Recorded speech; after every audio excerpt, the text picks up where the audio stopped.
croit, un jour on meurt.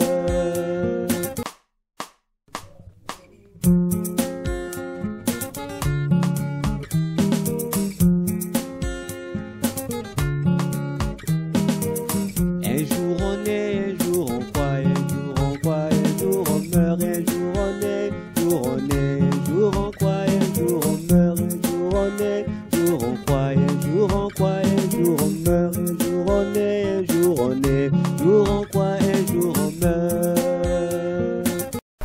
Voilà, bien-aimé, vous pouvez introduire. Bonsoir. Nous sommes là encore ce soir, le 26 mercredi de ce mois de juin. Nous voulons continuer notre conférence.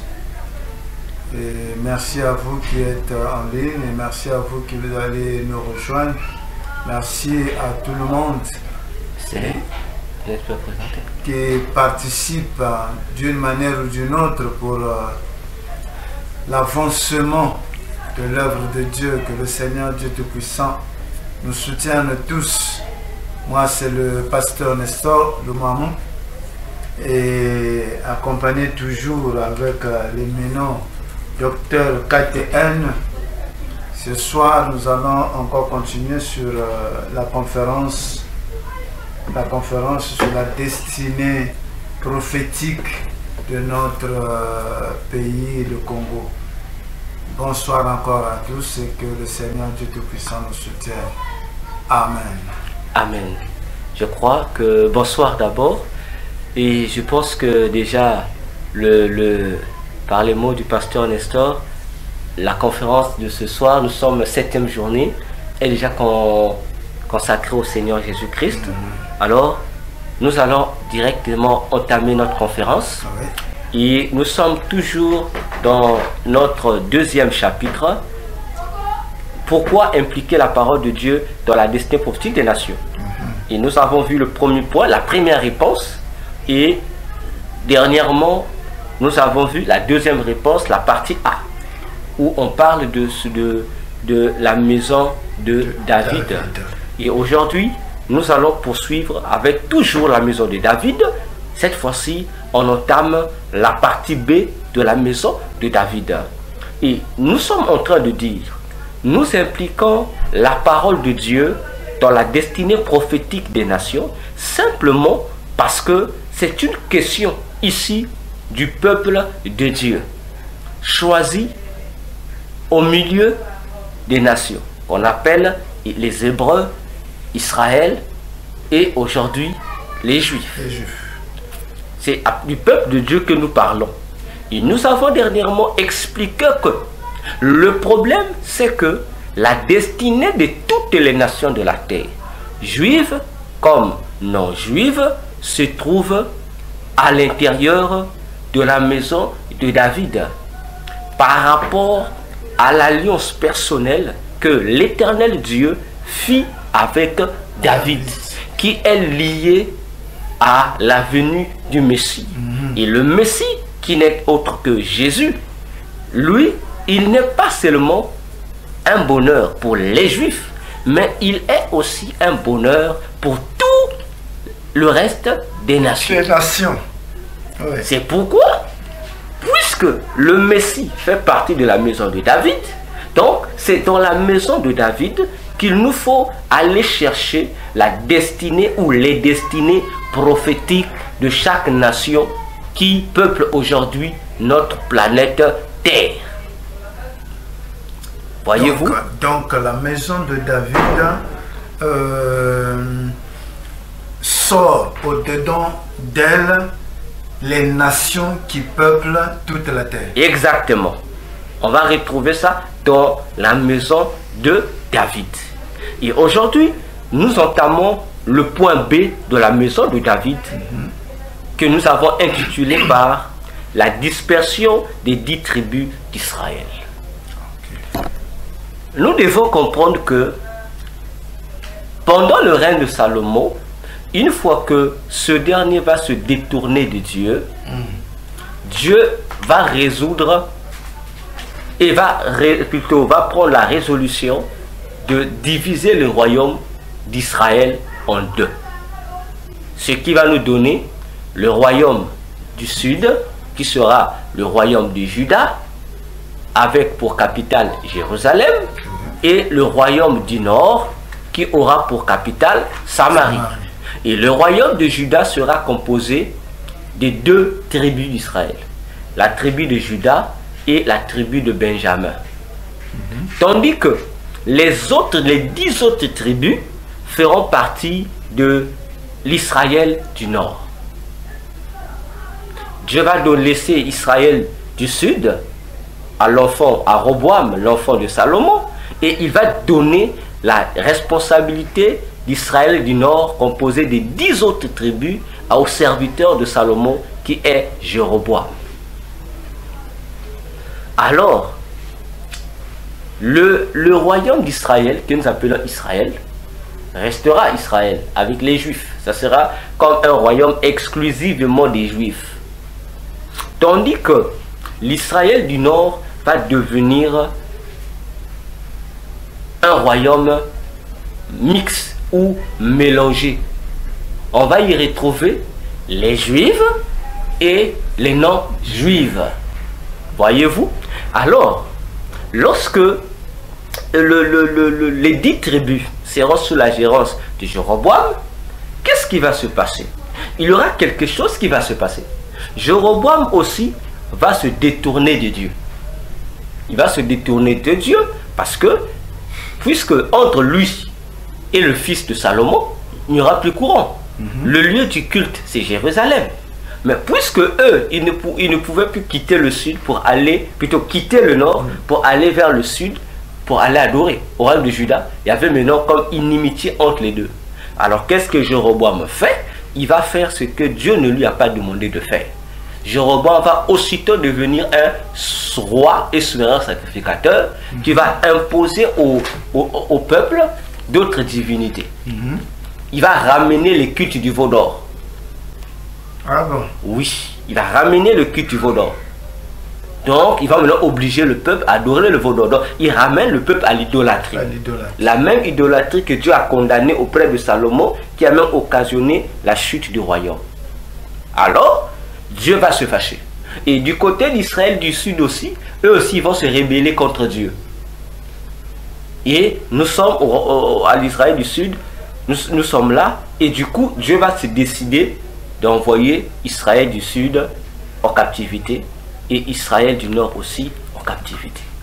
Donc l'Israël du nord, plutôt du sud, ira en captivité à Babylone. Les Daniel et autres, les Ézéchiel, ils seront à Babylone, captivité en Babylone. Mais tandis que ça c'est Israël du sud, c'est-à-dire le royaume de Juda. Okay. Tandis que Israël du nord ira en captivité chez les Syriens. Autrement dit, les Assyriens. L'empire assyrien va prendre Israël du nord en captivité. Ils iront en captivité. Et c'est dans l'Israël du nord que nous allons retrouver les destinées des pays, de nos pays. Dans l'Israël, dans les 10 tribus d'Israël. Dans les 10 tribus d'Israël. C'est là où nous allons trouver exactement les destinées du reste des nations. Des nations. Pas dans le royaume de Juda. Non. Le royaume de Juda reste une propriété exclusivement juive. Et c'est là, la maison de David se trouve divisée. Il y a 2 tribus qui restent chez David et les 10 autres tribus de David se détachent de la maison mère pour se retrouver ailleurs. Donc c'est comme si, je suis en train de réfléchir, c'est comme si le royaume du nord rentre dans la constitution, ou dans la formation des nations. Exactement, exactement. Pourquoi? Parce que, vous allez voir, la prophétie de Dieu va annoncer cela, va expliquer.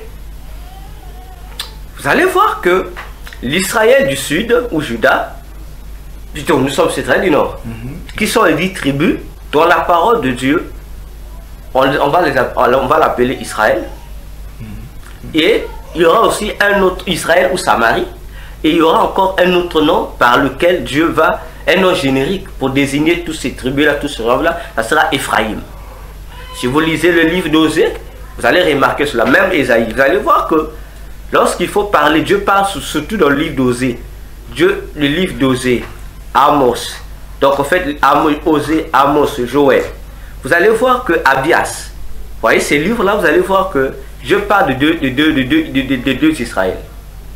S'il veut parler de l'autre Israël, il parle de Juda. S'il veut parler de l'Israël du Nord, il va utiliser le mot Israël, ou soit il va parler d'Éphraïm. Voyez-vous? Donc ça devient leur appellation. Alors, ici nous lisons par exemple 2 Rois 17. 2 Rois 17, on va pas tout lire, ne vous en faites pas, c'est pas là qu'on va lire. On donne pour ceux qui peuvent lire à la maison. Dans 2 Rois 17, du 1er au 23e verset, on va comprendre l'histoire. C'est même là que va naître le mot Samarie. Comment? Alors, lorsque les 2 royaumes vont en captivité, le royaume du Nord va revenir, le royaume du Sud va revenir. Nous connaissons l'histoire avec la première vague, les vents Esdras, Néhémie, tout ça. Ouais, après Esdras, Néhémie vont revenir sur leur territoire en Judée et au royaume de Juda. Ils vont revenir. Mais cependant, en ce qui concerne le royaume du Nord, c'est-à-dire là où il y avait les 10 tribus, lorsqu'ils seront amenés en captivité, ils vont revenir. Mais ceux qui vont revenir, ça c'était moins disons, moins de ces juifs du Nord. Mais le plus qui sont revenus, ce sont les païens de ces endroits-là qui vont faufiler pour venir repeupler, voilà, repeupler l'endroit. Et ce n'est que plus tard que cet endroit-là sera, qui était autrefois appelé Shichem, va maintenant prendre le nom de Samarie. Et la raison pour laquelle il prend le nom de Samarie, parce qu'il y aura un individu là-bas qui sera comme un chef, qui va dominer sur les exilés. Et c'est par son nom que, à travers son nom qu'on va donner au royaume, pour dire c'est le royaume de Samarie, par rapport au nom de ce chef. C'est comme aussi le royaume de Juifs ou bien quoi. Voilà, royaume de Juifs, ok, exactement. Alors, les 10 tribus, lorsque les autres ne vont pas venir. Pourquoi? Parce que lorsqu'ils seront amenés dans l'empire assyrien, ils vont rester là-bas. Or, contrairement aux Juifs du Sud, lorsque eux ils sont à Babylone, même malgré les différentes successions qu'ils vont subir, après les Babyloniens, les Perses vont devenir les Babyloniens, tout ce monde-là, eux ils vont garder leur état de Juifs et de peuple de Dieu. Donc, mais cependant, les 10 tribus ont des déportations, ils vont commencer à perdre leur valeur juive pour s'identifier, épouser les traditions païennes. Voyez-vous? Et ils s'ouvrent aux nations. Exactement. Au lieu de rester dans rester fidèles, voilà. Alors, lorsqu'ils vont arriver en Assyrie, ils vont occuper un territoire. Le territoire de Médie. C'est là où on peut lire dans 2 Rois 15, le verset 29. 2 Rois 15. Verset 29. 2 Rois 15, verset 29. Ok, si vous pouvez lire, si vous arrivez à voir. Du temps de Pékach, Exact. roi d'Israël, Tiglath-Pileser, roi d'Assyrie, vint et prit les jaunes, Abel Beth-Maka, Janoach, Kedesh, Hatzor, Galad et la Galilée, tout le pays de Nephtali, et il amena captifs les habitants en Assyrie. Continue. Allez-y, continue. Osée, fils d'Éla, forma une conspiration contre Pékach, fils de Rémalia, le frappa et le fit mourir, et il régna à sa place la 20e année de Jotam, fils d'Ozias. Le reste d'action qu'il a. Ok, c'est bon. Vous pouvez vous arrêter par là. Donc, ici, ils sont pris, ils sont amenés en Assyrie. Maintenant, lorsqu'ils arrivent en Assyrie, le territoire où ils seront établis, c'est la Médie. Ils seront dans ce sol qu'on appelle la Médie. Alors, une partie d'entre eux, voyez-vous, une partie de ces captifs-là seront conduits en Égypte. Prenons Osée 9, verset 3. Osée 9.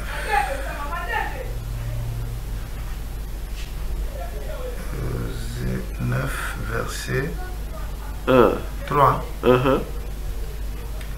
Ils ne resteront pas dans le pays de l'Éternel. Éphraïm retournera en Égypte. Et ils mangeront en Assyrie des aliments impurs. Voilà, il faut l'arrêter par là. Ça veut dire que lorsqu'il y a une partie qui est allée à Médie, qui est restée à Médie, il y a d'autres exilés qu'on a transférés en Égypte. Alors, du coup, maintenant, ils vont mettre du temps, puisqu'ils ont mis du temps, ils vont mettre du temps et ils vont, comme on a dit tout à l'heure, ils vont se mélanger avec les païens. Les nations non juives, ils vont se marier et autres, jusqu'à ce que quelque chose va se passer. Qu'est-ce qui va se passer? Nous allons prendre ils vont perdre leur identité juive pour devenir des nations païennes. Prenons Osée toujours, Osée 7, le verset 8. Osée 7, le verset 8.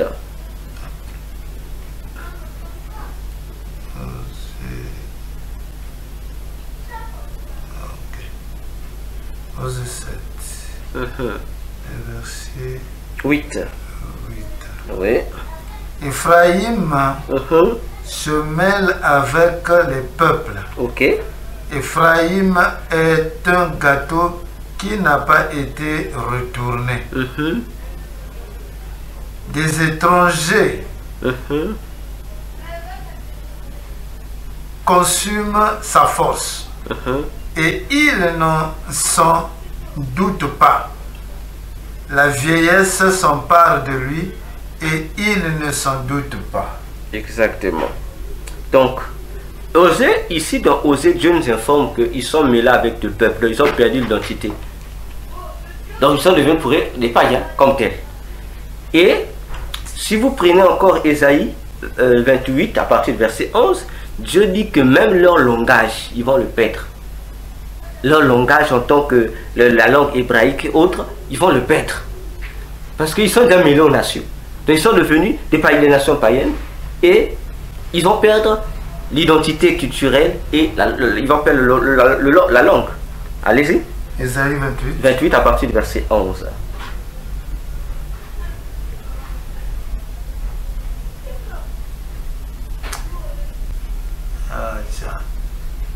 Eh bien, c'est par des hommes aux lèvres balbutiantes et au langage barbare que l'Éternel parlera à ce peuple. Exactement. Et il lui disait, voici le repos. Laissez reposer. Non, c'est bon. Okay. Restez par là. Donc, les 10 tribus, donc c'est-à-dire, on connaît tous les 12 tribus d'Israël. Donc, les 10 tribus là, ils vont aller et ils vont se perdre. Ils vont se mélanger avec les nations jusqu'à devenir des nations païennes. Voyez-vous? Un mélange de doctrine, un mélange de pratiques. Exactement. Et de culture. Exactement. Prenons encore Ésaïe 11, versets 11 à 13. Ésaïe 11. 11 à 13. Exact. Vous allez comprendre maintenant. Non, avant de lire, je vais expliquer. Alors, voyez-vous, ils sont arrivés en Assyrie. Une partie est allée, a été expédiée en Égypte. Alors, pendant que les autres, c'est-à-dire qu'il fallait revenir, comme dans 2 Rois 17, il explique leur retour. Une partie seulement va revenir, mais la masse sera composée des païens, des Assyriens. Alors, les restes là, ils vont faire quoi? Au lieu de revenir, eux aussi, ils vont rester, et d'autres vont s'éparpiller pour aller ailleurs, ils ne vont pas revenir. Donc ils vont se faufiler avec les différentes guerres, envahissements des pays où ils étaient. Ils vont s'éclater pour se retrouver dans, éparpillés sur la terre, se faufilant toujours dans les nations païennes. Voilà, là maintenant on peut lire Ésaïe 11, versets 11 à 13. Ésaïe 11, versets 11 à 13. Dans ce même temps, le Seigneur étendra, excusez, le Seigneur étendra une seconde fois sa main, pour racheter le reste de son peuple, dispersé en Assyrie et en Égypte, à Patros et en Éthiopie, à Élam, à Shinéa et à Émat, et dans les îles de la mer. Je suis encore à 11. Continue. Il élèvera une bannière pour les nations. Il rassemblera les exilés d'Israël. Et il recueillera les dispersés de Juda, des 4 extrémités de la terre. Verset 13. La jalousie d'Éphraïm disparaîtra. Et ses ennemis en Juda seront anéantis. Éphraïm ne sera plus jaloux de Juda, et Juda ne sera plus hostile à Éphraïm. Exactement. Ici, Dieu nous montre ce qui va arriver dans la fin. Il va les racheter. Et il dit qu'il parle des exilés du royaume du Nord, d'Israël ou d'Éphraïm. Il montre un peu les différents pays où ils sont maintenant retrouvés. Mais dans ce pays-là, il va prendre vraiment les... Il va les récupérer. Voilà. Alors, Israël du Nord se retrouve éparpillé partout. Il faut toujours à l'intérieur des nations païennes qui ne sont pas des nations juives, qui n'ont pas d'alliance avec Dieu. Alors, c'est ce qui fait que cette dispersion-là des Juifs, particulièrement des 10 tribus d'Israël, qui vont se retrouver dans les restes des peuples. Parce que ce sont eux, le peuple de l'Alliance. Ce sont eux qui marchent avec, qu'on peut dire ça, le plan de Dieu pour le bonheur de l'humanité. Bon, le fait qu'ils se sont retrouvés dans les nations, c'est eux qui viennent maintenant donner un sens aux nations païennes. C'est eux qui viennent maintenant donner un sens aux nations païennes. C'est comme si à cause d'eux, sinon grâce à eux, là où ils se sont retrouvés, cette nation-là trouve une grâce auprès de Dieu. Exactement, dans ce sens-là. Une brèche s'ouvre pour le permettre à cela d'entrer dans le plan de Dieu. Et automatiquement, les endroits où ils se trouvent deviennent des territoires, des nations ou des pays qui doivent avoir une destinée.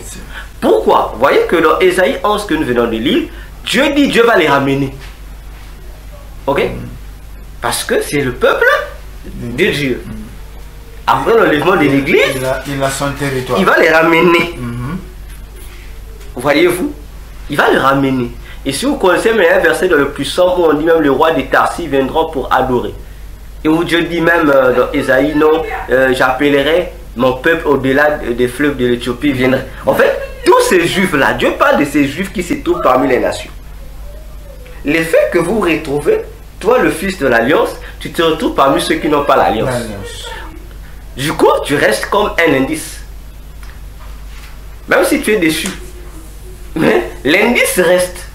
C'est-à-dire que, non, le pasteur Nestor, il est l'héritier. Bon, même s'il a été chassé, même s'il s'est rébellé, mais on sait tous qu'il est l'héritier. Ça nous ramène Mephibosheth, le dernier fils de Saoul.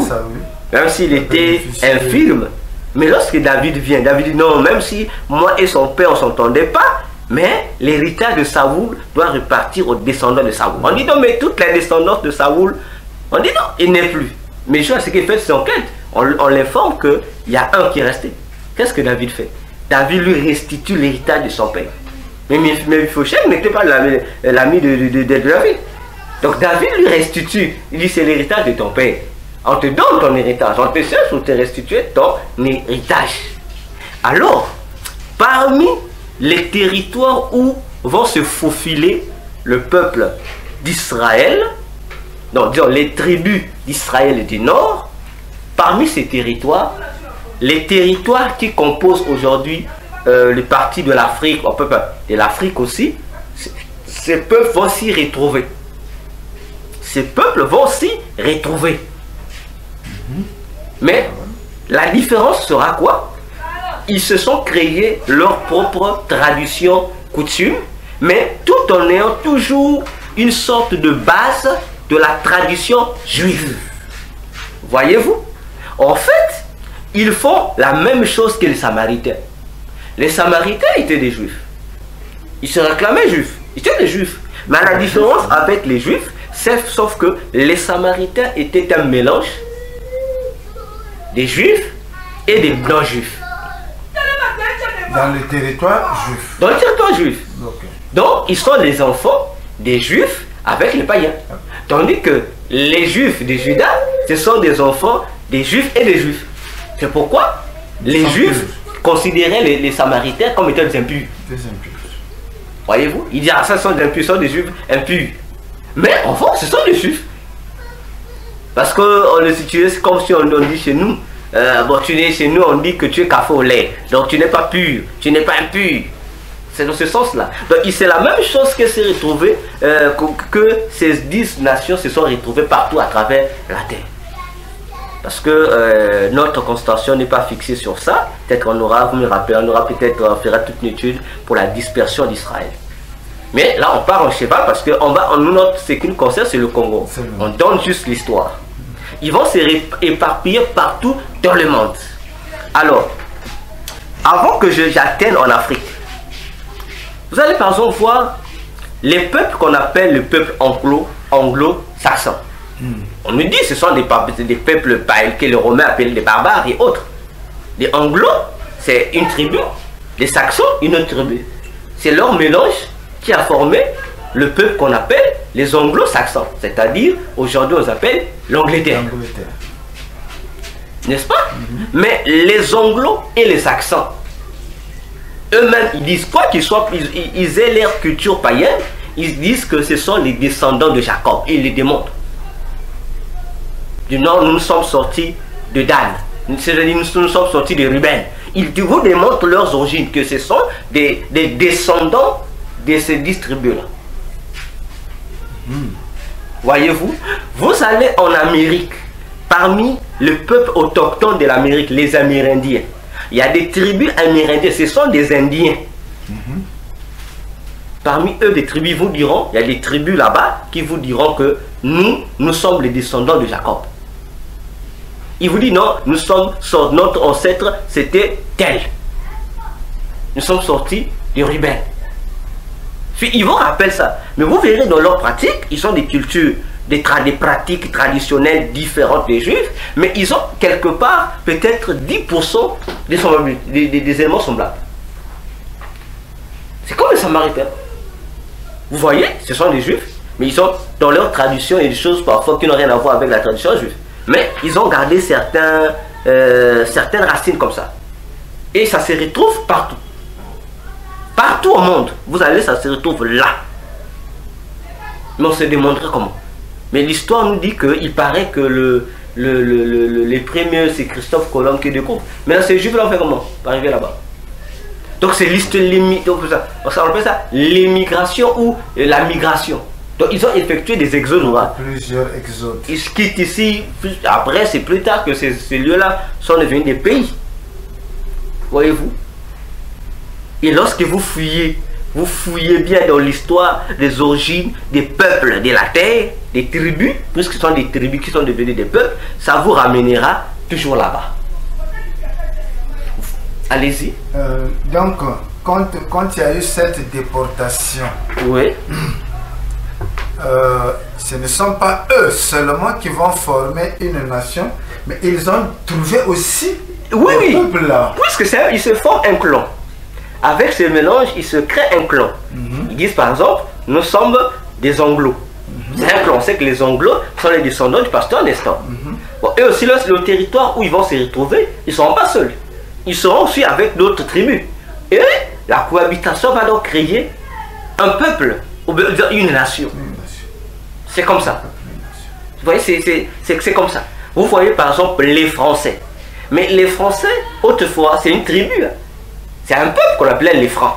Les Francs, oui. Ok? Parce que les Français ne sont pas des Européens. Ah bon. Mais effectivement, mais lorsqu'on parle d'un Européen, les vrais Européens sont les Grecs. C'est le peuple grec qu'aujourd'hui on appelle la Grèce qui sont les Européens. Les restes des peuples ne sont pas européens. Ce sont des arrivistes qui sont venus. Donc lorsqu'on parle dans l'Antiquité, on dit Européens, c'est les Grecs. Les restes là, ce sont des arrivistes. Les restes des peuples qui sont devenus aujourd'hui, quand on dit les Européens. Ils ont seulement formé quoi. Ils sont arrivés. C'est grâce à l'Empire romain que eux, ils forment une autre partie de l'Europe. Parce que c'est eux qui ont fait chuter l'Empire romain. Les tribus barbares qui sont venus habiter dans Rome comme des esclaves, après, ils sont révoltés contre Rome. Et après la répartition, les peuples sont allés. Voyez, les Français viennent des Francs, des tribus francs. Mais les tribus francs ont un nom autrefois, on les appelle des Gaulois. Mais lorsque vous allez répartir l'histoire de l'origine des Gaulois, ça vous ramène à Galade, l'un des fils de Jacob. Donc, parmi les Francs, comme on dit, ils vont former un clan. Mais parmi les Francs, il y a de ceux qui appartiennent à Galade. Les Gaulois. Exactement. Donc, Galade changer en Gaule. Sachant, lorsque vous suivez l'origine, eux-mêmes les autochtones expliquent ça. Donc, lorsque vous voyez la composition des peuples de la terre, la plupart des peuples de la terre sont composés du peuple juif, de ces tribus du peuple juif. Bon, même si à l'œil nu, ils semblent un peu se modifier, mais il reste, c'est comme aujourd'hui, vous avez des juifs athées. Hein. Il dit qu'il est juif. Il dit, mes origines sont juifs, mais il est athée. On sait quand même qu'il est juif, mais il n'a pas la culture juive. Il ne plie pas le judaïsme, mais il sait que lui-même que l'identité, je suis juif.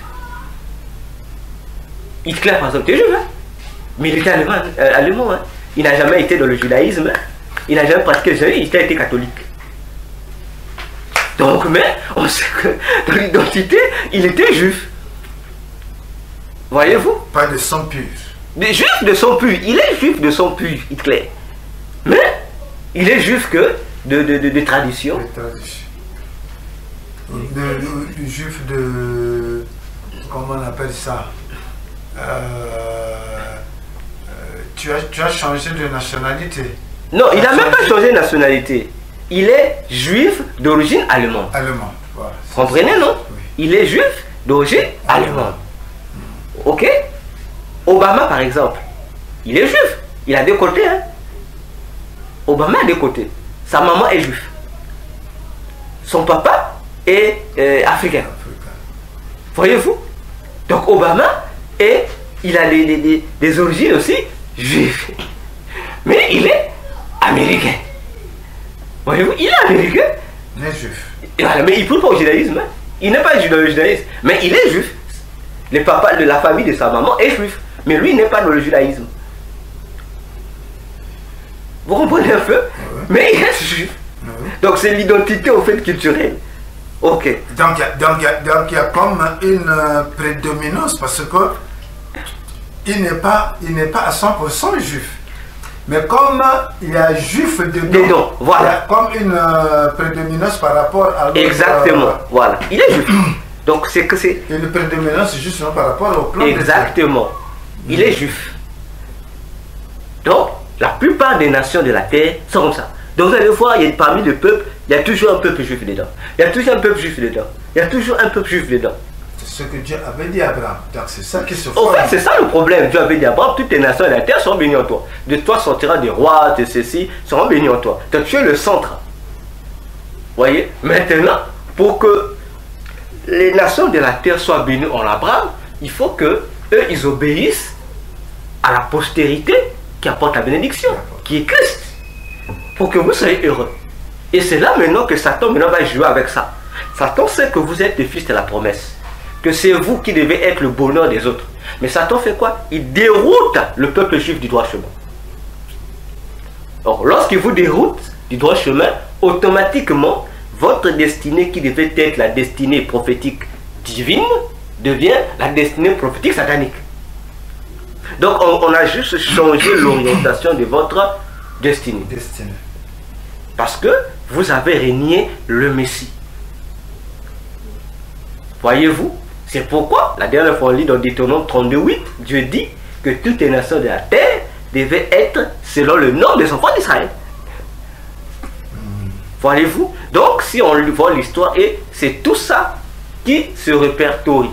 Alors quand je vous répète toujours, les conflits, les guerres qui se font dans le monde, c'est un conflit entre les fils de Dieu et les fils de Dieu. C'est un conflit entre les juifs qui veulent, donc les juifs corrompus qui veulent corrompre ou détruire les juifs qui sont encore en alliance fidèle avec Dieu. Parce que les juifs corrompus, ils ont un nouveau maître qui est le diable, mais ils veulent maintenant combattre les juifs qui sont restés fidèles à Jésus. Ils veulent les combattre. Parce que le monde n'est pas dominé par les païens. Bon, vous allez voir un païen parce que vous avez dit non, il ne peut pas le judaïsme. Mais au fond, c'est un juif. Voyez-vous, c'est un juif. On nous parle aujourd'hui des explorations. Par exemple, bon, on va y arriver. Bon, je survole, on va arriver. On a vu dans le monde entier, les gens se plaignent. La traite négrière, on a déporté les noirs partout au monde, tout ça. Bon, lorsqu'on nous parle de la traite négrière, quelqu'un inauguré, on dit ce sont les colons. Lorsqu'on cherche les colons, on nous présente les Européens. On cite les Français, les Anglais, les Espagnols, les Britanniques, c'est pas le ceci. Mais la chose qu'on ne nous dit pas, les chefs des convois qui ont envoyé, puisque c'était des milliardaires, des familles milliardaires, moi j'ai ma société, j'embauche des explorateurs qui vont aller gagner, qui vont aller plutôt prendre des esclaves, acheter des esclaves pour mon compte. Mais c'est les barons qui ont financé les opérations là de l'exploration, la colonisation, ce sont des juifs, ce sont des barons juifs. Mais on dit, l'histoire ne dit pas ça. L'histoire nous présente seulement leur identité européenne. Mais au fond, on ne dit pas que ce sont des juifs. Vous voyez comment ça se passe? Ce sont les juifs qui ont tout déclenché, c'est eux. Dans le bon comme dans le mauvais sens. Et c'est toujours eux. Pour seulement réaliser. C'est toujours eux, pasteur, c'est toujours eux. C'est toujours eux. On va arriver lorsqu'on va rentrer dans le commun de la colonisation. C'est toujours eux. Alors, voyez, plus ça se éparpille par là, par-ci, par-là. Donc, ils se sont, bon, s'il faut pas d'infiltrer dans toutes les nations. Et même dans les tribus, il y en a. Et en Afrique, par exemple, dans le continent africain, il y en a. Il y a des tribus qui vous disent que nous sommes juifs. Nos ancêtres étaient des juifs. Il y en a dans tout le continent africain, dans tous les continents africains, il y en a. Vous allez retrouver ça. Par exemple, vous avez au Zimbabwe et en Afrique du Sud, il y a une tribu africaine. J'ai dit tribu africaine. On appelle des Lemba. Les tribus africaines Lemba. Mais les Lemba, cette tribu-là se retrouve au Zimbabwe et en Afrique du Sud. Ils disent que nous sommes des juifs. Ils disent nous sommes des juifs. Et ils vous citent, non, nous sommes juifs, notre ancêtre était un des fils de Jacob, ils vous donnent. Ils sont des juifs. Mais lorsque vous voyez leurs coutumes, ils ont, comme je dis, quelques ressemblances avec certaines coutumes, sont identiques avec celles des juifs, mais d'autres non, d'autres sont particulières à eux-mêmes, qu'ils ont ajoutées. Mais ils savent que d'origine, nous sommes juifs. Mais c'est une tribu africaine. Mais il faut comprendre comment ils sont arrivés. Ils vont vous expliquer les déplacements. Vous avez encore au Nigeria la tribu Igbo ou le peuple Igbo. Ils sont d'origine juive. Ils sont d'origine juive. Igbo. Des Igbo. Ils sont d'origine juive. Vous avez les Abayuda. Les Abayuda à l'Ouganda. Ils sont d'origine juive. Mais ils sont africains. Nord du problème. Ils sont là-bas. Vous voyez un peu? Vous avez les anglo. Cette teinture, la teinture de peau. Mais la teinture de peau, c'est le mélange. Là, nous sommes dans la biologie avec le cours sur la génétique. Nous sommes sur le cours sur la génétique. Si je suis un blanc et je couche avec une femme noire, on aura quoi à la fin? L'enfant métis. Bon, mais le métis là peut avoir un teint clair ou il peut avoir un teint sombre. Bon, si le métis a un teint sombre, ça veut dire que dans ses gènes, il est porteur du gène noir et du gène du blanc. Mais s'il rencontre aussi une femme noire, s'il donne le gène noir, ils vont donner noir. Ouais, c'est comme ça que ça fonctionne. C'est là où on se retrouve. Oh, mais tu es juif? Oui, il est noir, il est juif. Là-bas, c'est un blanc, il est juif. Voyez-vous? Et on a encore au Rwanda, le peuple Tutsi. Le peuple Tutsi. Et Hutu. Bon, ils sont deux. Hein? Bon, c'est parmi les tribus qui sont en conflit. Les deux tribus, il y a les Hutus et les Tutsis. Mais les Tutsis sont d'origine juive. Ok? Et lorsque vous allez comprendre pourquoi il y a les guerres dans nos pays. Vous allez comprendre, oh, c'est dû à ça. Vous voyez? Donc les Tutsis, eux aussi sont d'origine Juif. ok. Vous avez les peuples Baluba. En RDC, ils sont d'origine juive. Ils sont d'origine juive, ils savent et je le lis. En fait, ce que je dis, je n'invente pas. C'est les mêmes tribus eux-mêmes qui expliquent leur histoire. Ils sont d'origine juive. Vous avez encore au Mali le peuple Zagor. Au Mali, il y a un peuple qu'on appelle, à Tombouctou, il y a un peuple qu'on appelle Zagor. Zagor, je ne sais pas si c'est pour ça Zagor ou Zagor. Ils sont d'origine juive au Mali. Ils sont d'origine juive. Ok? Vous avez au Ghana, il y a un peuple qui se sont surnommés, c'est un peuple. Mais eux-mêmes, leur nom, c'est la maison d'Israël. Voilà. Ils disent que nous sommes la maison d'Israël au Ghana. C'est un peuple aussi. Ils s'habillent comme les juifs. Ils vous disent oui, ils vous expliquent la démarche. Et vous avez aussi au Cameroun un peuple qu'on appelle Beth Yeshouran. Au Cameroun, c'est une tribu. Eux aussi, ils disent nous sommes des juifs, d'origine juive. Voyez-vous? Vous avez également, comment on appelle ça? Là-bas en Inde, à Bombay, vous avez une tribu qu'on appelle Kala Israël. Là-bas, c'est les hindous là-bas. Il y a aussi une tribu là-bas qui disent que nous sommes d'origine à Bombay et à Cochin. Ils sont d'origine juive. Kala Israël. Exactement. Vous avez aussi en Chine, parmi les tribus chinoises, il y a un endroit qu'on appelle les juifs de Kaifeng. Ils sont là, ils sont chinois. Mais ils vous disent que nous sommes d'origine juive. Et vous avez aussi en Afrique centrale un peuple qu'on appelle les Congos. Les peuples Congo qui forment la plupart des tribus, les peuples qu'on appelle le Congo RDC et le Congo Brazzaville. Parmi ces peuples-là aussi, parmi les Congos, il y a des Congos qui sont d'origine juive. Voyez-vous? Donc, et c'est ici que vous comprenez la réalité des choses. C'est ici que vous comprenez la réalité des choses. Pour dire que les Juifs se sont faufilés dans toutes les nations. Non, si on essaie de décortiquer ces nations, on va se retrouver tel peuple. Oh, oui, c'est vrai qu'on est congolais, on est peuple Congo, mais parmi nous, les peuples Congo, il y a de ceux qui sont d'origine juive. On va se trouver toujours avec les deux corps. Une partie juive et une autre partie païenne. Et ce sont les juifs, la plupart des juifs des 10 tribus qu'il a perdu de la maison d'Israël, c'est eux qui ont plus infiltré les nations. Voyez-vous? Et c'est là maintenant, comme je disais, que l'écriture de la nature, de la destinée des pays commence à être tracée. Ok? L'Amérique aujourd'hui apparaît être, comment on appelle ça même?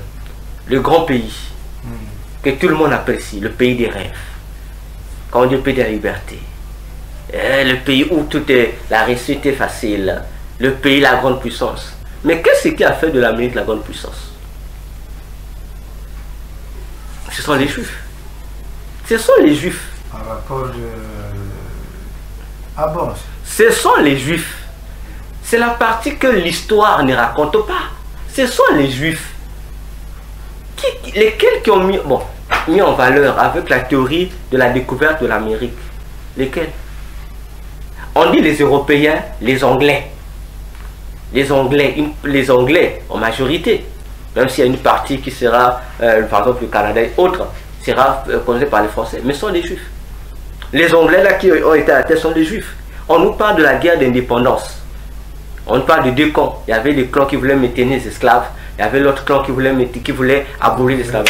Mais les deux maîtres des deux camps étaient des Juifs. C'était des Juifs qui ont réclamé ça? Les Juifs. C'est pourquoi, lors même de la déclaration, d'ailleurs la plupart des présidents américains, que ce soit dès du premier président jusqu'à la plupart sont des Juifs. Voyez-vous? Et même lorsqu'ils ont décidé de faire la constitution de l'État américain, même le nom que eux-mêmes ils ont donné, c'était pas Amérique. Le nom Amérique a été donné par un Juif, mais plus tard. Mais au départ, le nom, lorsque le nom, eux-mêmes ils vont chercher l'indépendance, l'Amérique va donner ça un nom. On appelle ça Union. On appelle ça Union Jack en anglais. Je lis ça en français. Union Jack. Union Jack. Voyez-vous, Union Jack. Mais si vous reformulez Union Jack, demandez, on vous dira, eux-mêmes ils s'expliquent que Union Jack veut dire l'alliance, parce que Jacques en anglais ça veut dire Jacob. Ça veut dire que l'alliance de Jacob. On dit, oh, mais comment de l'alliance de Jacob? Et lorsque vous cherchez au fond de l'histoire, vous allez comprendre, ah, pourquoi? Parce que ceux qui voulaient régner sur l'Amérique, la plupart d'entre eux étaient des Juifs. D'ailleurs, la chose qu'on ne nous dit pas, de l'an 1600, donc à partir de l'an 1600 jusqu'à 1800, mais la chose qu'on ne nous dit pas, que lorsqu'on a voulu le premier drapeau de l'Amérique, le premier drapeau proposé, c'était quoi? C'était le drapeau, les Juifs qui traversaient la mer Rouge. C'était ça le drapeau. La constitution américaine est basée sur quoi? Sur les 10 commandements. La plupart des grandes universités américaines, vous rentrez, vous allez, au départ, il y avait plus de l'hébreu là-bas. Jusqu'à aujourd'hui, vous allez dans le Yad, tout ça, vous allez toujours voir les symboles juifs et les écritures juives. On dit quel rapport? Voyez? Donc de 1600 jusqu'à 1800, c'était ça l'événement. Les Juifs régnaient en Amérique, c'était ça. Cela te prête serment sur la parole de Dieu. Exactement. En fait, la partie cachée de l'histoire, on cache. En présence seulement, c'était les Européens. Mais on ne dit pas la vérité, les vraies identités de ces individus. C'est les Juifs. Maintenant, comment on est arrivé au nom Amérique? L'histoire dit, il paraît que c'était Colomb, plutôt Christophe Colomb, qui aurait découvert l'Amérique. C'est faux, c'est un mensonge. C'est un mensonge grave qu'on continue à enseigner dans les écoles aujourd'hui. Christophe Colomb n'est pas le premier à découvrir l'Amérique, c'est faux. Avant lui, avant que même lui qui aille découvrir, il y a eu des gens qui ont découvert avant lui. C'est un mensonge populaire. Voyez. C'est un mensonge populaire. Un mensonge autorisé. Exactement. Alors que c'est lui qui, avant même lui, pendant c'est lui qui était son compagnon, c'est celui qui découvre en premier, avant même Christophe Colomb, l'Amérique. Et l'individu, c'est celui qu'on appelle Amerigo Vespucci. C'est lui qui découvre ça. Et c'est lui qui appelle ça, l'endroit, le territoire, c'est lui qui appelle ça le Nouveau Monde. C'est un monde nouveau. Voyez-vous? Parce que l'individu qu'on appelle Christophe Colomb, lui cherchait la route des Indes. Il voulait découvrir la route des Indes. Mais, par curiosité, il s'est retrouvé à cet endroit-là. Voyez-vous? Maintenant, l'individu qui a découvert, qui a acquis le nom d'Amérique, on dit les États-Unis d'Amérique, c'est Amerigo. C'est un Italien. Juif. Non, il n'était pas juif, il était italien. Mais cependant, le nom d'Amerigo qu'il a pris là, c'est un juif qui le lui a donné. Un juif, en somme, un royaume qui s'est créé au sud de la France, qu'on appelait Mercia. Il y a un royaume juif. Parmi les juifs les tribus sont les descendants des Manassé. Descendants des Manassé, fils de Joseph, se sont retrouvés au sud de la France. Ils ont créé un royaume qu'on appelait Mercia.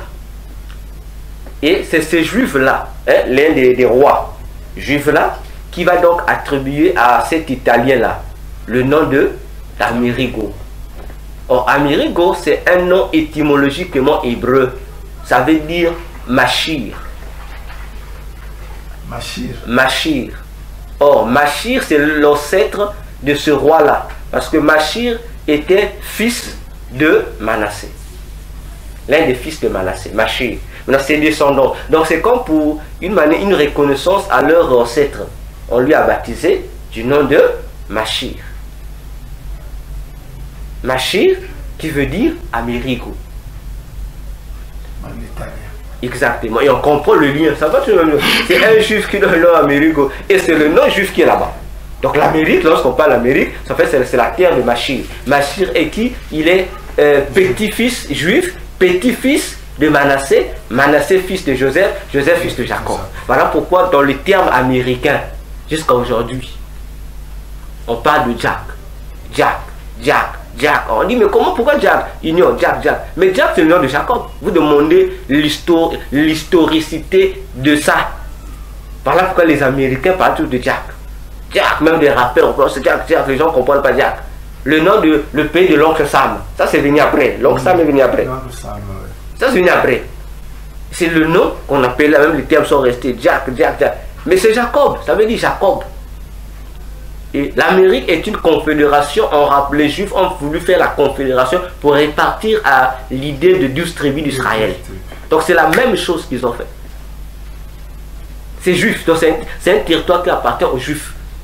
C'est pourquoi les terroristes musulmans aiment toujours combattre les Américains. Je ne comprends pas pourquoi. Parce qu'eux, ils savent que ceux qui sont derrière, ce sont des Juifs. Voilà pourquoi ils font semblant de combattre. Ils disent nos pires ennemis. Pourquoi dans tous les pays, vous n'aimez que vous détestez les États américains? Qu'est-ce que les Américains font? Parce que eux, lorsqu'ils voient les Américains, ils ne voient pas les Américains. Et ils voient en fait ceux qui ont fait l'Amérique. Ils voient la souche. Exactement. C'est comme on dit. Aujourd'hui, les musulmans se réclament être des fils d'Ismaël. N'est-ce pas? On dit non, non, nous sommes de notre père Ismaël. Et même dans le Coran, on dit que c'est des sons d'Ismaël. C'est faux. Historiquement, c'est faux. Aucun musulman n'oserait dire qu'il est descendant d'Ismaël. C'est faux. Comment ça? C'est faux. Explique. C'est faux. Les musulmans ne sont pas des descendants d'Ismaël. C'est un mensonge historique que les musulmans créant fabriquent un projet comme ça. Explique. Normalement, donc, le vrai descendant, c'est... Oh, les musulmans sont sortis de qui? De Mahomet, non? D'accord. Les princes, les 12 princes, les fils d'Ismaël, ce sont eux pour la plupart qui vont former les peuples qu'on appelle le peuple de l'Arabie, des Arabes. La plupart, pas toutes. Pas tous. Donc, parmi les peuples des Arabes, ils vont les former. Ils vont former les tribus arabiques. Mais pas toutes. Il y a d'autres tribus arabiques qui ont quitté ailleurs. Qu'est-ce qui va se passer? Comment Mahomet s'est-il inventé une histoire d'être le descendant d'Ismaël?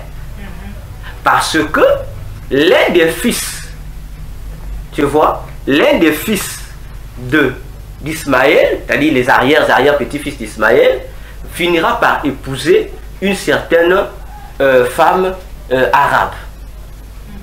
Voyez-vous, ils épousent une femme arabe. Ils se marient. Ils mettent les enfants au monde. Maintenant, qu'est-ce qui va se passer plus tard? Plus tard, il y aura quelqu'un, comme on dit, s'il faut appeler ça, chez nous on appelle ça souvent, on dit famille par alliance. Vous comprenez, non? Famille par alliance. Donc, par coup de chance, le pasteur Nestor est allé épouser la cousine, on dit la cousine d'une arrière descendant du président Sassou Nguesso. N'est-ce pas? La cousine. Vous voyez, non? Bon, lorsque tu épouses cette cousine-là, bon, autrement on dira que tu rentres dans la famille présidentielle. Maintenant, le pasteur Nestor profite maintenant de cette là pour dire que maintenant, les enfants qui vont mettre là, Mahomet sort, la famille de Mahomet sort de l'union, de ce mariage, de cette alliance-là, mariage par alliance-là.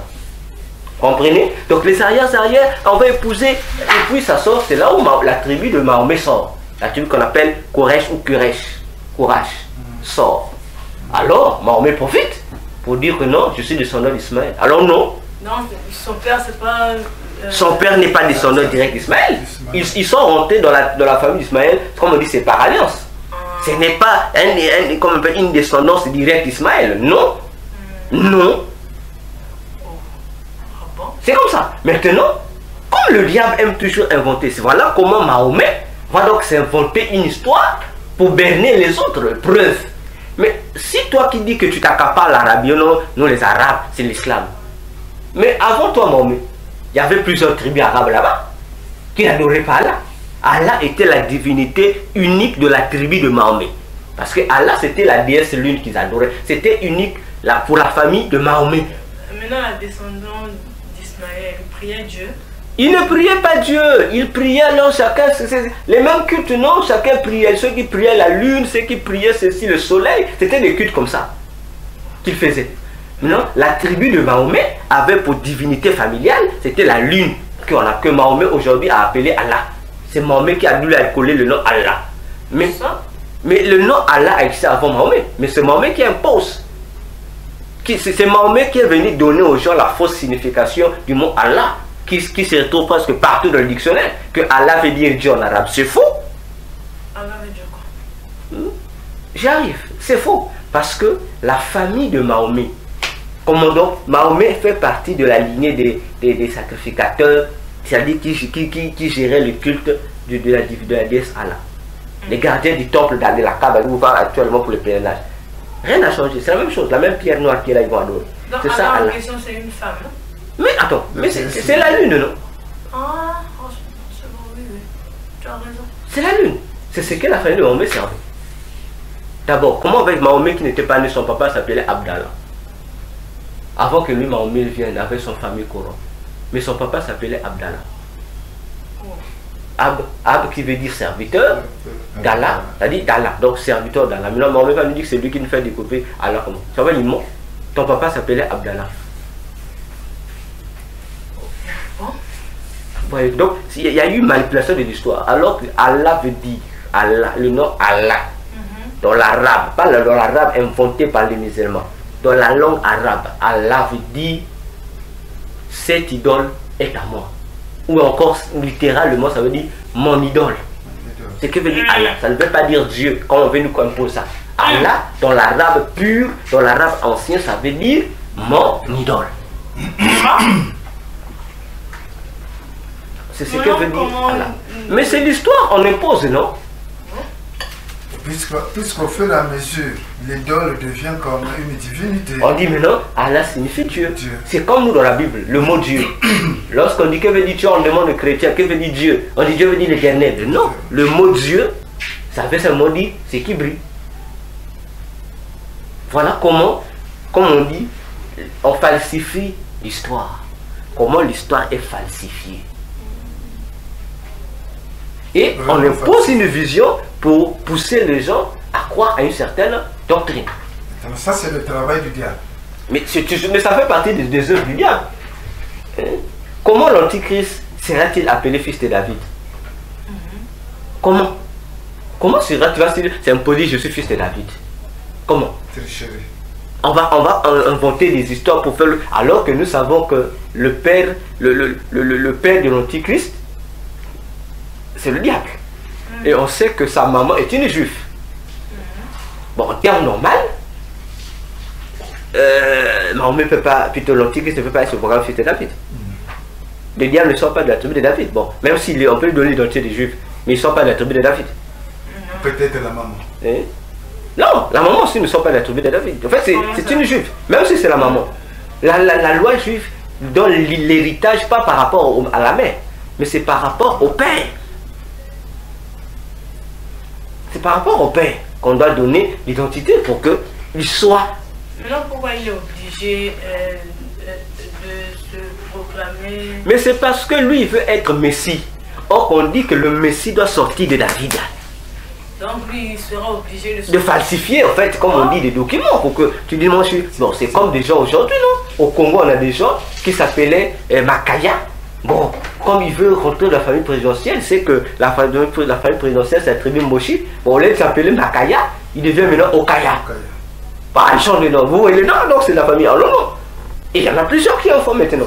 C'est le pour avoir un accès à la famille présidentielle. Mais après, ça va. Mais lui, il s'en fout, lui, il n'est pas là. Il suffit seulement d'avoir la terre. Et il rentre. Voilà, tel le but. Mais après, voyez-vous? Donc, c'est ça la mission. Et l'objectif de la falsification de l'histoire. Ça, Maintenant, pasteur, je vais vous faire rire. Prenez acte 2. C'est là peut-être qu'on va achever. Parce que le samedi maintenant, non, le dimanche, on rentre maintenant dans la chapitre 3 sur la République du Congo maintenant. Acte 2. Acte 2. Ok. Attends. Acte 2, si... Oui, déjà. Bien.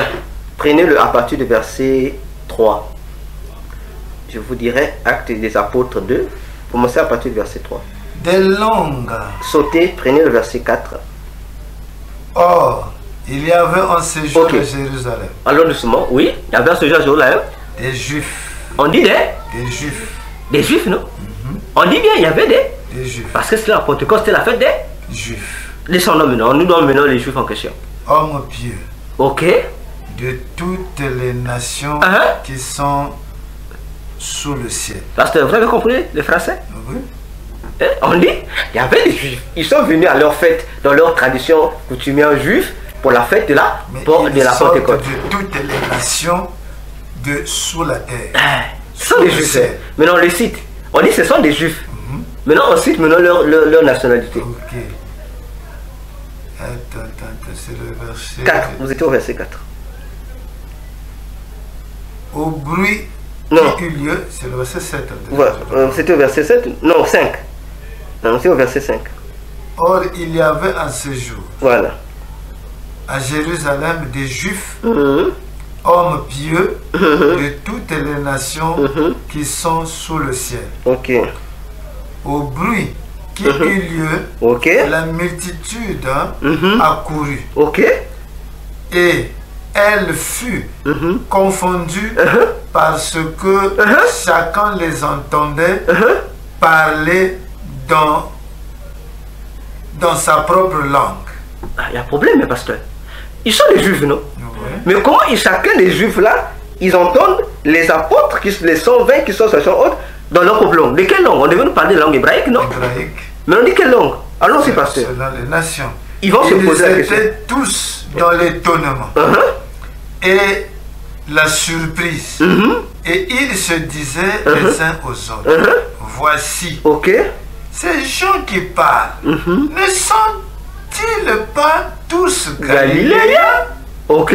Donc ils sont censés parler l'araméen Yeah. ou l'araméen lié là-bas, leur langue. Puisque l'hébreu c'était réservé à l'époque pour la liturgie, pour la lecture de la parole. On parlait plus hébreu. Oui. Et la langue hébraïque est maintenant réservée comme font l'Église catholique. Le latin, spécialement réservé pour leur culte et autres là. Oui, mais ils parlaient aussi ça. Allez-y. Et comment les entendons-nous dans notre propre langue à chacun? Ok. Vous êtes des Juifs?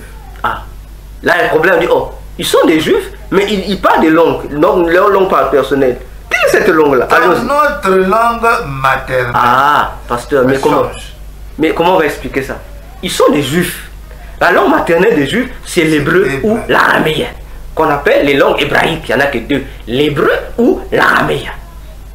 Maintenant, comment eux ils parlent de langue maternelle? C'est ce que langue maternelle, c'est plus l'araméen, hein? C'est plus l'hébreu, hein? Non. Ah, ok, ça change. Ils sont de Parthes, Hein? Les Parthes, c'est des nations.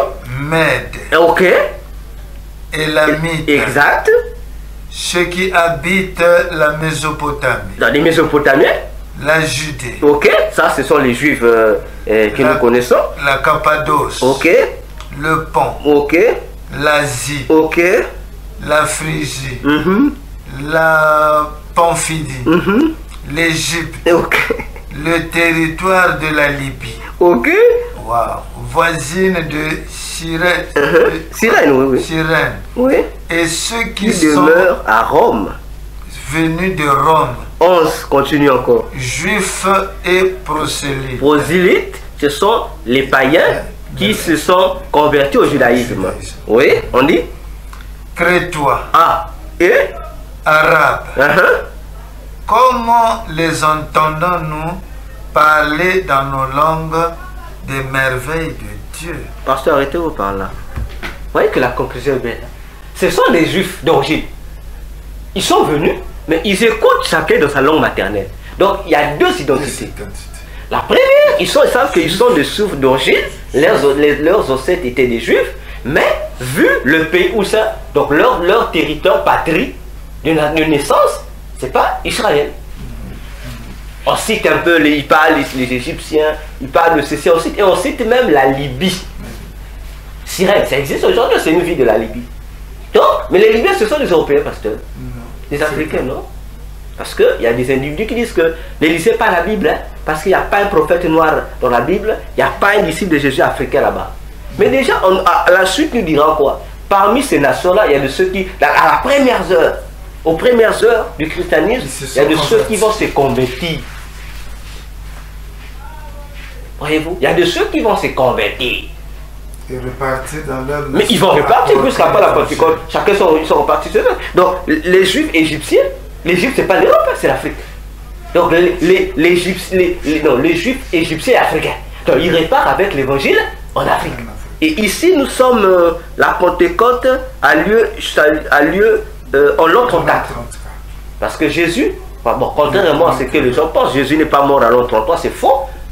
Jésus est mort en l'an, plutôt qu'est-ce que je dis? Voilà, Jésus est mort en l'an 34. Il est mort au milieu de l'an 44. Mais 33 demi, c'est quoi? C'est une année plus. Lorsque quelqu'un meurt, on ne dira jamais il est mort à 20 ans et demi. Parce que dès que tu arrives dans l'année suivante, tu as ton âge avancé. Bon, c'est juste nous-mêmes, les humains, on dit je dois attendre la date de ma naissance. En fait, dès que l'année change, les âges ont changé. Donc, déjà, depuis l'an, comment vous appelez ça? 34. Qu'est-ce que j'ai dit même? Non, Jésus n'est pas mort en l'an 34, plutôt. C'est l'inverse. Jésus est mort à 34 ans et non 33 ans.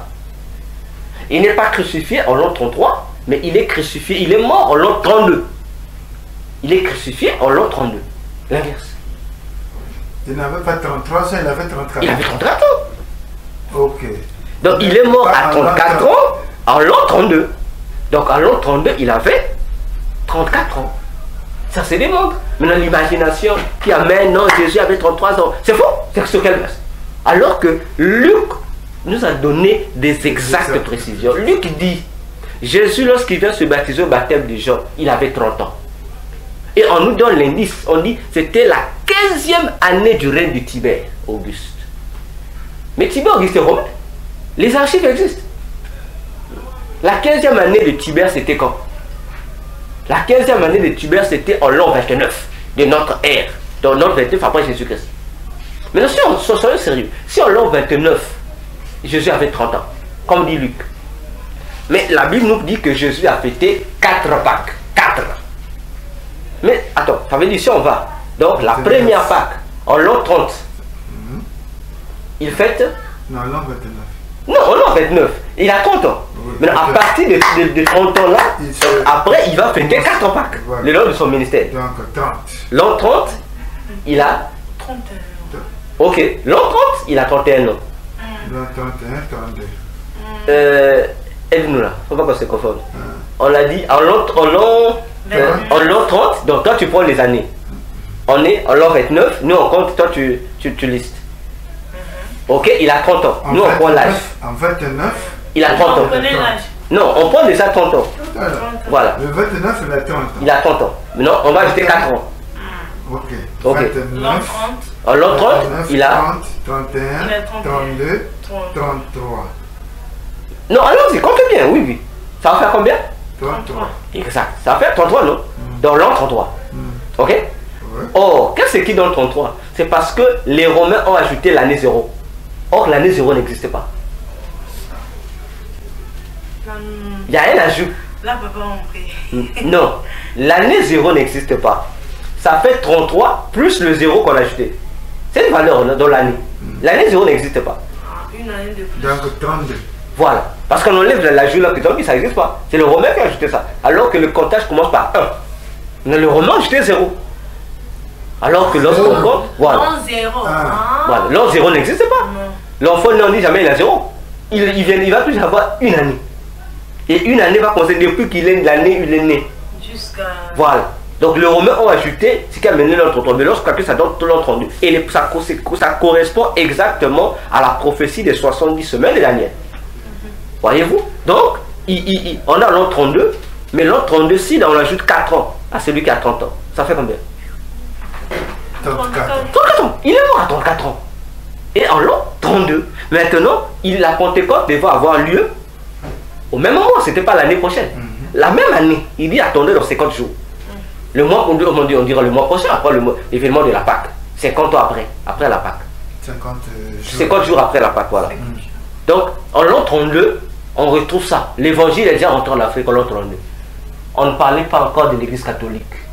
On ne savait pas encore que l'église catholique allait naître. On ne savait pas encore qu'il devait avoir le phénomène de la colonisation. Ça n'existait pas. Déjà, les juifs de l'Égypte sont venus en Égypte, ils ont amené ça. Les juifs de Cyrène, en Libye, là, ils ont amené ça. C'est là qu'il y a eu comment on les appelle, les martyrs. Donc, ils ont trouvé une foi exactement en avance par rapport à ce que exactement. Mais c'est voilà le conflit qui a eu lieu. C'est à cause de ça. Parce que pendant que les colons ont apporté le faux évangile, ceux qui avaient le vrai évangile sont opposés et on les a éliminés. Voyez-vous? Et c'est comme ça. Voyez-vous? Et pire encore, il paraît qu'il n'y a jamais eu de prophète africain, prophète noir dans la Bible. Parce que mais il y a un prophète noir dans la Bible. Nommez-le. Acte 13. Acte 13. Acte 13. Acte 13. Ok, acte 13. Ok. Lisons. Après le premier verset. On va voir son nom. Lisons. Il y avait dans l'église d'Antioche, oui, des prophètes et des docteurs. Exact. Barnabas. Ok. Siméon appelé Niger. Ok. Barnabas déjà, il était docteur de la loi avant de devenir disciple de Jésus. Dans cette assemblée, il n'y avait que 2 docteurs de la loi. Siméon. Non, il n'y avait que 2 docteurs de la loi. Barnabas et Paul. Les restes de prophètes. Maintenant, citons les noms. On va voir. Siméon appelé Niger. Oui. Mais demandez Niger. Donc l'individu qu'on appelle Siméon, donc il est son nom, c'est Siméon. Appelé Niger. Appelé Niger. On le surnomme Niger. Parce qu'il sort de là. Non, c'est pas le Niger du pays du Niger. Non, non, non. Non, c'est pas le pays du Niger. Là, le Niger n'existe pas. Parce que le Niger est une création de la colonisation. Les Niger, l'Algérie sont des créations de la colonisation. Appelé Niger. Alors, appelé Niger. Ça veut dire, Niger veut dire le noir. Le Niger là, ça veut dire le noir. Donc son nom c'est Simon, Siméon. On le nomme le noir. Or nous savons tous les historiens sont d'accord avec moi. Dans l'Antiquité, lorsqu'on dit que tu es Niger, parce que Niger c'est latin, on dit le Niger. Donc tu es le noir, comme on dit Nestor le noir. Il était noir. Ça veut dire que lorsqu'on donnait ce genre de nom, ça veut dire que tu étais noir. Mais comment un prophète noir se trouve dans la Bible, disciple de Jésus?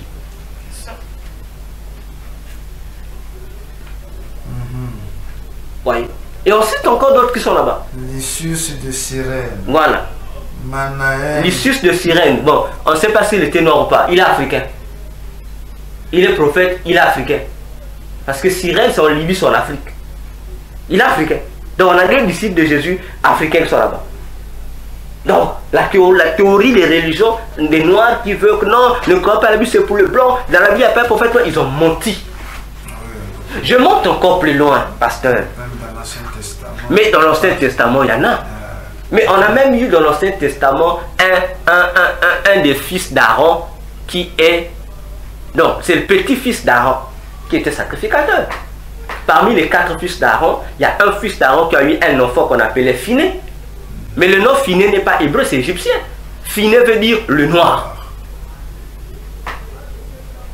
Donc, on comprend que le diable veut embrouiller les Africains pour dire non, on peut bien pas le noir. Il y a les noirs là-bas. Simon de Cyrène, il revenait de l'Afrique. Et il est même devenu parmi les éléments les plus importants avec son fils Rufus. Ah, Rufus, c'est son fils. Oui. Ils sont devenus des chrétiens. Et la Bible, on le parle d'eux. Mais ils étaient de l'Afrique. Voyez-vous. L'unique Éthiopien, là, le ministre, c'était un ministre de Condax. Il était africain, il quittait l'Éthiopie, il était africain. Voyez-vous? C'est bien sûr. Exactement. Donc vous comprenez que c'est ici qu'on montre les choses sérieuses. Donc on retrouve les Juifs partout. Mais ce sont eux qui vont maintenant donner un sens au destin. Pourquoi? Et c'est le dernier passage que nous allons lire, je crois, Jérémie 29. C'est le dernier passage qu'on va lire. Jérémie 29. À partir du verset 11. Jérémie 29. Oui, à partir du verset 11. Bénissons au nom du Seigneur. Bénissons notre Dieu.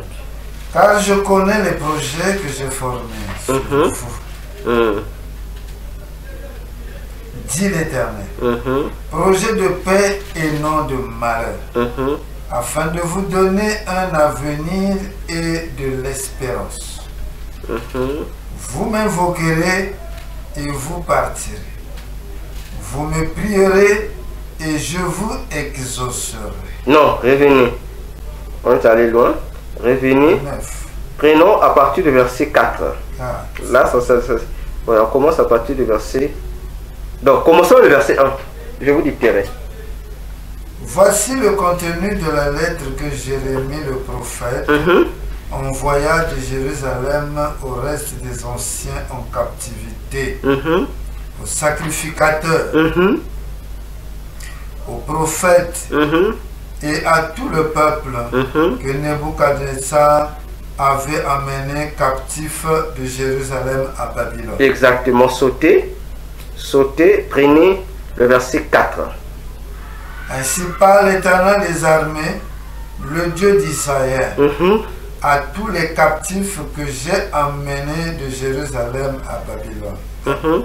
Lui-même Dieu qui les amène. Pour les punir.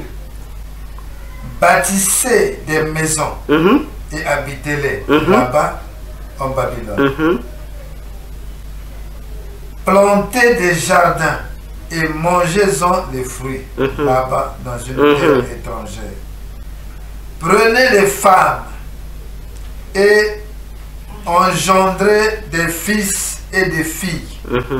Prenez des femmes pour vos fils et donnez des maris à vos filles, afin qu'elles enfantent des fils et des filles.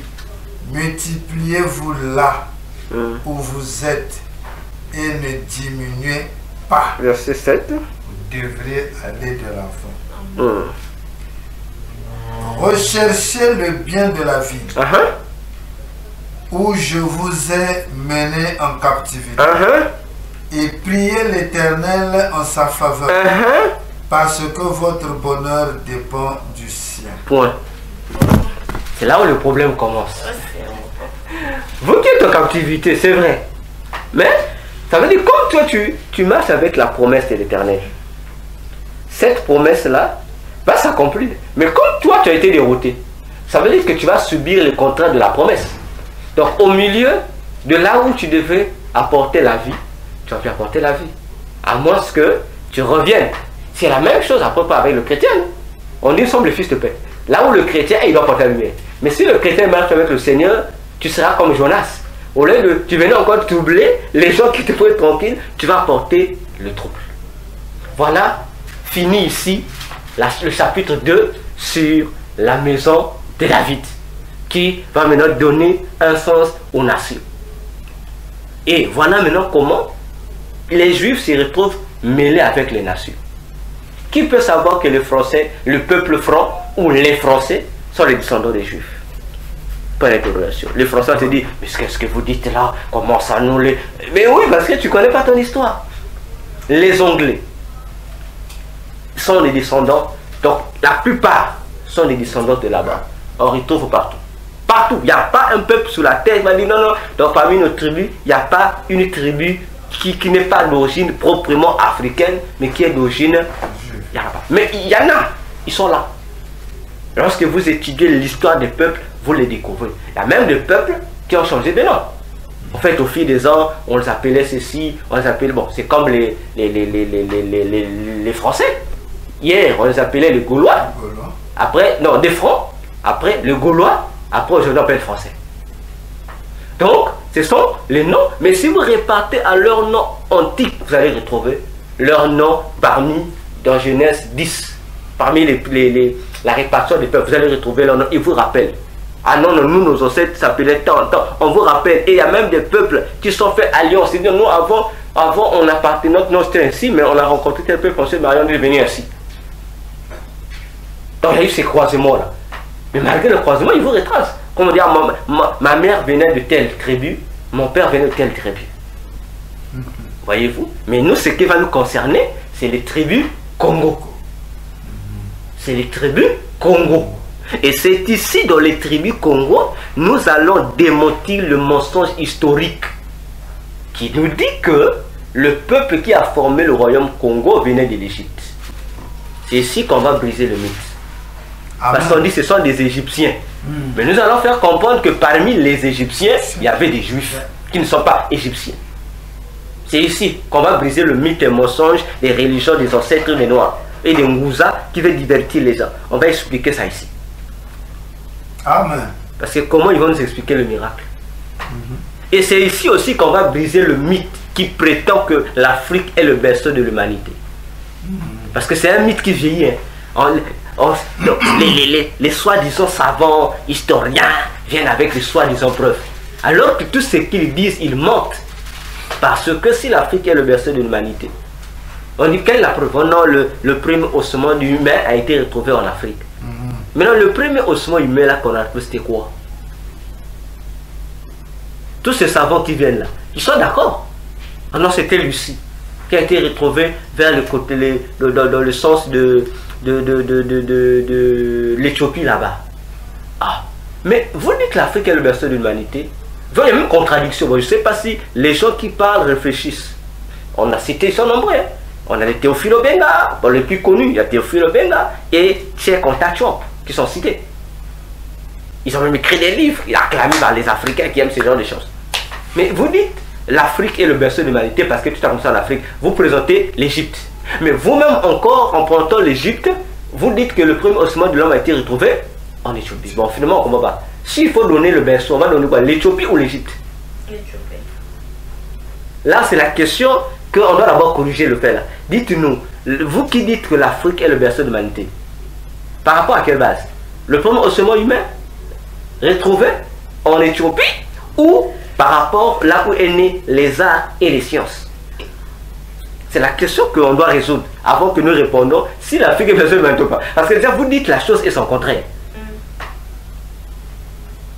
Et puis, vous devez vous dire, l'ossement là, le deuxième question que nous posons, c'était quoi? Est-ce un être humain? Déjà, Cheikh Anta Diop clair, il dit que c'était pas l'être humain, c'était l'Australopithèque. Là, Cheikh Anta Diop clair. J'ai suivi ses émissions, il détaille, il dit non, ça a commencé par l'Australopithèque, on a évolué, puis on devine le mot sapiens sapiens. Bon, d'accord, ça veut dire que tous ceux qui soutiennent Cheikh Anta Diop, ils doivent aussi accepter. C'est que Cheikh Anta Diop dit, ces premiers ossements-là, le premier être humain, homme, l'Africain, qui est soi-disant, qui fait que l'Afrique soit le berceau. C'est un Australopithèque. Bon, que veut dire Australopithèque? C'est pas moi qui invente. Australopithèque veut dire, Austral, vous avez dit, Australopithèque. Donc, ça veut dire singe du sud. Sud par rapport à la région où ça a été découvert. Donc, c'est le singe du sud. Donc, Cheikh Anta Diop est d'accord que l'homme vient du singe. Bon, moi, on dit, le singe là, hein, notre ancêtre des Africains, c'était un singe. Donc, tous les Africains qui sont d'accord que l'Afrique est le berceau de l'humanité et qui soutiennent Cheikh Anta Diop doivent aussi savoir qu'ils sont du singe. C'est un singe. Donc, lorsque les Blancs nous incitent les macaques, ne vous fâchez pas. Ce n'est pas du racisme. On rappelle seulement notre identité parce que notre ancêtre, c'est un singe. Mais pourquoi vous fâchez? On dit macaque, tu te fâches, non, c'est le racisme. Tu es un macaque, puisque tu acceptes que tu es l'Afrique de l'humanité. Donc vos propres théories vous clouent.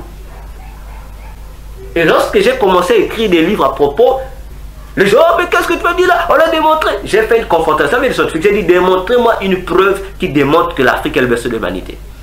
Parce que si vous me touchez l'Égypte, les Égyptiens eux-mêmes disent que tout n'a pas commencé avec eux. Bon, si vous dites non, l'Éthiopie, ça commence à l'Éthiopie. Ça a commencé à l'Éthiopien. Vous êtes sûr? On va aussi chez les Éthiopiens. On va interroger. Est-ce que c'est chez vous ici?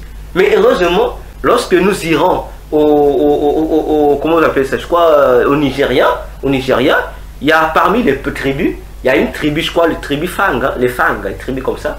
Les Fang disent que le monde a été créé ici au Nigeria, dans leur tribu là-bas. Ah! Bon, finalement, je ne comprends pas. Parce que si le monde a été créé chez eux, ça veut dire que le berceau de l'humanité, c'est au Nigeria.